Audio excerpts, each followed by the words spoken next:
আমার হাজব্যান্ড আমার বয়ফ্রেন্ড ছিল। কি ভালো লাগে তাই না? যখন সে বয়ফ্রেন্ড ছিল তখন আমাকে সব সময় রোজ দিত, কত ঘন্টার পর ঘন্টা কথা বলতাম আমরা। রেস্টুরেন্টে খেতে যাওয়া, কোনো ক্যাফেতে ডেট, ক্যান্ডেল লাইট ডিনার, সুন্দর সুন্দর সারপ্রাইজ, কত ভালোবাসার কথা, সারা দিন স্পেশাল ফিল করানো। আর এখন বাড়িতে যখন সে থাকে তখন সে একবারও আমাকে ঘুরে তাকায় না, সারাক্ষণ ফোনের মধ্যে ঢুকে থাকে। আর একবারও বলে না যে চলো কোথাও ঘুরে আসি। যদি বলি আমি চলো কোথাও ঘুরে আসি, তাহলে সে বলে আরে না না, আজকে বাড়িতেই রান্না করো না, খুব ভালো লাগে তোমার হাতের রান্না খেতে। ওয়াও।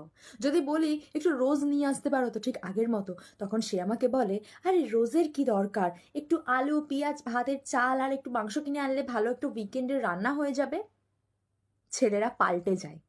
তাই আজকে যাকে দেখে বোন তোমার মনে হচ্ছে না যে এত স্পেশাল ফিল করাচ্ছে, এত খুব সুন্দর, এত রোম্যান্টিক ব্যাপার, বিয়েটা হতে দাও। বাট বিয়েটা হয়ে গেলে খুব ভালো হয় যদি তাকে ভালোবেসে থাকো। বাট বিয়ের পরে না সব